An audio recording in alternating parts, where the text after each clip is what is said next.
It's a new year, and with it come new goals and new resolutions. I'm Bobby DeMuro, and you're watching A Healthier Charlotte.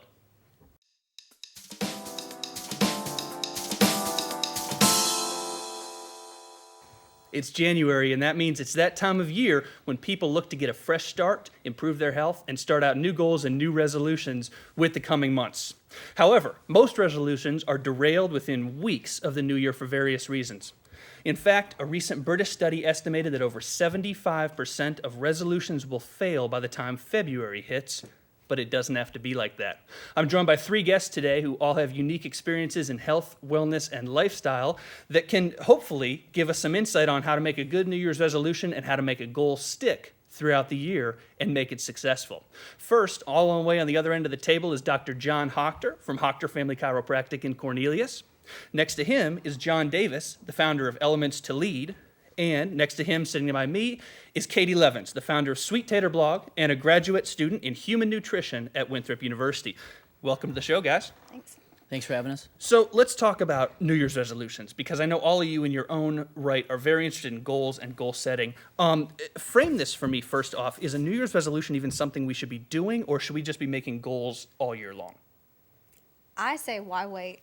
Do it now, do it now, do it now. It's kind of our motto at my job. And so I say there's no reason to wait until January to set a goal. You should be doing it constantly. Yeah. Gentlemen? I think, one thing that's important with goals, I think the new year is certainly good to have a fresh start and have that in your mindset. But I agree with Katie that you should, whatever tasks and different things that you evolve into in your life, you should have goals for. But I think there is merit to starting fresh for a new year and taking the time to really see what you want to accomplish. Well, and that's a good point, Dr. Hochter, because that can be a marker for something you want to accomplish. But do we get so bogged down in creating a New Year's resolution that come November, December, we don't want to do anything? Well, yeah, and I'll tell you, for me, the thing with the New Year's resolution is the aspect of pressure. And also, I feel like there's sort of a little bit of craziness associated with it. Let's take maybe a high school athlete who's trying out for the soccer team, right? If they don't make it this year and they don't have a strength conditioning program, they don't play any soccer that year, they're not doing any road work, they're not eating a diet that's going to be beneficial for the athlete's body, what's the chance that they're going to, next season, make that team? So that's kind of my problem with the New Year's resolution is, if we haven't had good success throughout the year, keeping our goals, keeping that, that health and wellness mindset and lifestyle, what's so magic about January 1st? So not there's anything wrong with it, but let's equip ourselves with some tools so that when that date comes, we're actually ready to set us up. We're going to have success as opposed to some failure. I think that's a good point as far as consistency in the stats. I mean, we can talk about that study said 75% of people will fail at New Year's resolutions. Mm-hmm. John, you're particularly into this, I think. Is this a cultural phenomenon that we want to start fresh on January 1? I mean, what's driving this idea that we need to make a New Year's resolution? Well, I think that people really want to drive change in their lives. And I think part of what you're saying is resolutions in our culture almost set us up for failure. What I mean by that is there's a very big difference between learning goals and performance goals. And the difference I say there, if someone wants to lose 10 pounds, I don't think that's really the goal. The goal is to live a more full, healthier, happy life. And that could be immeasurable. So I think what we do is we've kind of flipped the debate, and we start with performance goals, and we're so concerned with temporary gratification that we don't enjoy the journey to get there. And we need to reshape our perspective to be shooting for something larger than ourselves. Someone else told me recently their goal was to be able to play with their kids more regularly. And that got this particular gentleman to start exercising because he was concerned about how he would be interacting with his kids. So I think there's goals that, when I say learning goals, something that really feels authentic when you're doing it. That's a good idea about the process and not the result, maybe. Katie, talk about the process. When we create a goal, should we be more focused on a number, whether we want to lose weight or accomplish whatever, or are we more focused on becoming a better person and a better individual? And how do we measure that? I think that you want to come at it from two angles. I think that you definitely want to see the numbers in there because you want it to be measurable, because that's how you're going to be able to track your success and know that you got there. I think you also, though, want that bigger picture. So one of the ways that we do this, we do a lot of goal setting at my job, and we follow Suzanne Conrad's steps for goal setting, and she has a website. It's igoalu.com, letters IGOLU.com, and they have some resources on there. And the way she sets it up is you write out a 10-year vision. So you write out your vision for how you want your life to look 10 years from now. Then you break it down into more manageable segments of 1, 3, 5, and 10 years for your personal life, health, and career. And so those are more manageable chunks that you can break down. So you've got that overarching vision, say, it's not about losing weight for the number, it's about losing weight so I can, walk my daughter down the aisle, something like that. But then you've also got on your 1-year plan, I need to lose 25 pounds by December. So you've got the little steps you can take, but you see that big picture, and that helps you understand why you're going in that direction. Because John nailed it on the head talking about understanding the motivation behind a goal, especially with weight loss. Most people don't want to lose weight just because they want to lose weight, because they want to be a certain number. They want to because they want to live longer, or they want to see their grandchildren and things like that. So once you can identify that motivation, then you're going to see more success. Well, and something you identify that I'm interested in is the planning, that you create yearly goals, monthly goals, whatever. Dr. Hochter, how significant, how important is planning into this? It's more than just saying, hey, I want to do X. It's how we need to get there, right? Well, yeah, I mean, that's exactly it. Nobody expects that if I can't speak Spanish today, that tomorrow I'm going to wake up and know how to speak Spanish. I mean, it's a crazy statement. But, for some reason we do that to ourselves, and we put that pressure on ourselves when it comes to, the typical, New Year's goals. So, yeah, you have to, give yourself a fighting chance. You want to surround yourself by positive people. You want to make sure that you've got the systems in place so that, you can succeed. So looking at the bigger picture, why do we struggle to make goals, set goals, not just in the new year, but what's going on? Is it a societal thing? Is it a cultural thing that makes us set up to fail? Well, I think what happens is we're not connecting the fact that it's a path and it's a journey. And like Katie said, that you really have to have a vision for what you want to do. And if the goal is to run a marathon, then you want to have measured steps. I heard something the other day that I thought was really interesting. A friend said he was trying to learn more about running, and he was a really big guy, and he started out with, I want to be able to run to 1 song, then 2 songs, and then I want to run a mile. And so I think what we're doing is not realizing that there's a path, and that if we really want to accomplish something, we need to have measured steps to it. Well, and if I can add something too, and I think that that's really so crucial, because if you start thinking of these things as the journey, as the lifestyle, then you stop beating yourself up when you fall. If you say, I'm going to have this nutritional plan, I'm going to have this workout plan, and then something happens and you miss Wednesday, or you eat a piece of pizza. A lot of times I think people fall off the wagon, they beat themselves up, or they say, well, this week's gone, we'll try again next week.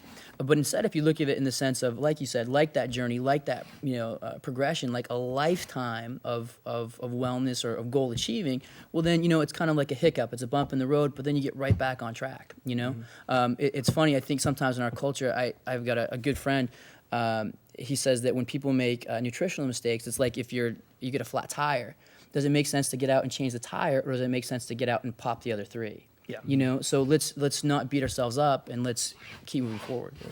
I think that's a good point. And so let's add on to that. And for somebody, it's the second week of January now, for somebody who has maybe already fallen off the wagon with a goal, maybe it's somebody at this table, or maybe not. What do we do? How do you jump back on? I mean, we can't beat ourselves up. We've got to have a plan, but what's the first step? How do we get back on the wagon and get going again? I think one of the most important things, I actually meet with the group and we write our goals down and we regularly check up on each other. And John said it very well, having a support system is very important. People out there, be vulnerable, get it out there, what you're trying to accomplish. Yeah, for sure. And then you have accountability to it and people to really support you and say, hey, how is this coming? And it's just a constant reminder, because I think the other reason we're set up to fail is because our own personal goals, usually no one's depending on us to achieve them. Yeah. It's only us. And so we need to create more accountability. And the internet is a wonderful resource for that, for people that maybe don't have a network that they can connect with in real life. You can always go to the internet for that and follow blogs or participate in forums and discussions like that, because weight loss via blogging has been a huge success and has become a great trend where people share the foods that they're eating and they share the workouts that they're doing. And that, as John has said, it holds you accountable. I think that's great. But we've talked about the internet, using it. Is it a matter of, not to say that it's almost therapy, but I mean, I guess it is kind of therapeutic to talk to somebody else and almost put yourself out there to somebody. It's a support group. Well, and it's kind of like that old saying. I'm sure all of our parents have said it to us at one point or another. Show me your friends, I'll show you your future. And I'll take it one step further. Show me your friends, I'll show you your longevity. I'll show you the quality of your life. So the more you're surrounded by, whether it's through, face to face or it's online, I mean, the more positive people that you have to pick you up, hold you accountable, give you some love, the better off you're going to be. I mean, you're really going to make, you're going to be bulletproof. Your goals are going to happen when you're surrounded by other people whose in real time their goals are happening. Yeah. So what's your goal this year? How can we hold you accountable? Geez, I don't. Is it to get taller? Geez, I don't know. I think that ship may have sailed for me. But I think for me, it's probably more community oriented, more with my practice, making sure that we're serving the people that we need to serve. Well, and that's a good point, because I think something that's important to say is not only health and wellness professionals, all sorts of professionals, we have goals ourselves and we fail ourselves. So it's not only, the viewer of this show who's failing at a goal, but it's everybody. And do we all need to come together as a community and sort of circle the wagons and say that, hey, we're all going to fail. It's a matter of how we get back on. Well, sometimes it's a good thing that you failed, because as you start achieving goals, it's going to move your life in a new direction. So if you're out there and you're killing it and you're hitting those goals that you want to hit, that may fill your life up in such a way that you don't have room for some of those smaller ones that you had set before. So sometimes goals are going to fall off and your vision is going to change, and where you want your life to go will constantly shift. So sometimes dropping a goal by the wayside is not always bad. So a couple minutes left. What are some of the things that we can do? What can somebody take away from this? We've talked about writing it down, creating a plan, being accountable. What are some of the first things that people at home can do to set a goal and start going at it? I'd say you just want to make sure that you're setting a SMART goal. You want it to be specific. You want it to be measurable. You want it to be attainable. So, for example, if you wanted to run a marathon, don't just say, I want to run a marathon. Flip it around and say, I will run the Chicago Marathon on X date. Give it a date. Always have a by when, so that you're held accountable, and let your friends and your family and your support system know that. Mm-hmm. I think one thing too would be to identify. I think resolutions usually derive from people's frustrations. So try to identify what is creating that for you, and then start off with a real learning goal, something that would you could argue would never change in your life. One goal I have with the blog and my writing is to co-create a culture where 1 + 1 is more than 2. And my measurables to get there are to write, are to spend 2 days a week writing. And so having that, so like you said with failure, your learning goal, you're never failing at that, but maybe one of your measurables is. And so real understanding that there's a path and that having that larger perspective really will make it easier and more authentic to get there. Fascinating stuff, guys. Well, we'll be back later with these guys doing a last segment and a conclusion. But next up, we make it out to Evolution Charlotte in South End, and we go through some fitness exercises and personal training that you can do at home. Stick with us for that. I'm out here at Evolution Yoga, Fitness, and Martial Arts in Charlotte's historic South End, and I'm with Emily, who's a registered yoga teacher, and we're talking about yoga. Now, Emily, I've never done yoga in my life, and you're going to be running me through a couple exercises here in a minute, and I'm really scared. Yeah. But I shouldn't be. I mean, yoga's for everybody, right? No, you're absolutely right, and that's one of the keys to yoga. A lot of people will say, I can't do yoga because I am not flexible at all. I cannot touch my toes. Well, That's me. That is the exact reason why you should be doing yoga. It really is meant for everybody, all ages, all body types. We cater to complete beginners to the advanced yoga practitioners. So. And what can somebody expect if I walk into my first class this week? What do I need to bring? What should I be ready to do? What does it entail? Well, at Evolution, we supply all of the yoga props, the blocks, the mats, everything that you would need. We start off with some breathing exercises just to get you out of your head a little bit more into the heart, starting the deep breathing, the relaxation, a little bit of warm up, then the flow type yoga, which gets the heart going, the circulation going, ending with some nice deep stretch and a little bit of meditation again. So it's just, it's a full circle. You will end up feeling a great sense of well-being. You might start a yoga practice specifically for the physical practice, but you'll leave feeling mental, calmness, sense of community with the yoga class, sense of calm and peace. So that's really That all sounds the good, benefits. but you haven't run me through it yet. No. Well, we're So going to run let's through. go through it. Show me, I guess, the kind of the basic exercises that we'll start with. Right. Well, we do what's called a sun salutation, which is just a great warm-up. It's a great way to start the day, greet the sun. And we start at the front of our mat, feet together. Roll the shoulders back and down, reaching the fingertips down. This is Tadasana, mountain pose, where the arms are actively reaching down, tucking your chin in, tucking your belly in. So just breathing deeply in and out through the nose, feeling really strongly balanced here. We just take a few moments here, breathing deeply. On an inhale, sweep the arms up, taking gaze towards the thumbs. Exhale, slowly folding forward, hands through heart center. Bending the knees as much as you need to get down here. Inhale and halfway lift, pressing the palms into the chins, lengthen the spine.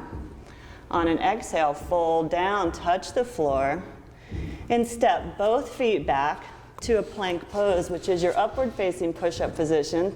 Working on alignment here, you want your shoulders stacked right over your wrist, high up on the toes, engaging the core, flat like a plank. Exhale and slowly lower down all the way to the mat, elbows hugging in tight. Release the toes, come down all the way to the floor. On an inhale, lift the chest, pressing into the palms, roll your shoulders back and down, getting a nice back bend. On an exhale, lower the chest, tuck the toes, lift the hips, press back to an inverted V pose, downward facing dog.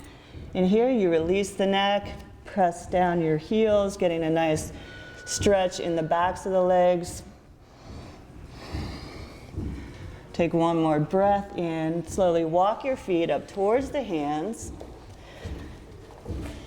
Inhale, halfway lift, flattening the spine. Exhale, fold, touch the floor. Inhale, sweep it all the way up. And exhale, hands through heart center. So that's one sun salutation. It's just a great way to increase your blood flow, your circulation. You're working on body strength, flexibility, just a little bit of everything. And it's not the easiest thing in the world, but it's not so difficult that a lot of people can't do it. No, and then we always offer modifications. For the more advanced practitioner, for example, you don't go down all the way to the floor, you just go down to a hover, then press yourself up into what we call upward facing dog. So there's just different variations. You can hop back instead of stepping back and hop forward instead of stepping forward. So a little bit of for everybody. Well, I'm sweating, so you can see I got Yeah. something of a workout in. I'm a convert. We're at Evolution Fitness, Yoga, and Martial Arts here in Charlotte, and I just had my first yoga class. Let's get back to the show. Welcome back to our panel on New Year's resolutions here on A Healthier Charlotte. Let's wrap things up first with Dr. John Hochter. Yeah, I think what's really important is to keep, when you're having these resolutions, is to, be mindful of time frame. Let's take fitness, for example. If you're someone that's basically sedentary, it's probably, unrealistic for you to be thinking, well, I'm going to do an Ironman in the next 3 months. So be fair with yourself when you set these goals. It's great to shoot for the moon, but, celebrate those small victories along the way and just go easy on yourself. I think that's probably it for me. Thanks, Doc Hochter, and thank you for taking the short joke so well. I had to squeeze it in there at some point. Well, I was going to make a six-pack joke, but Lovely. Well, we can do that off camera. John Davis, you're next. Well, I think, first off, do something that's really authentic and meaningful, because I think when you're shooting for something like that, it's gonna be easier to happen and you're more likely to achieve it. Second, keep things simple.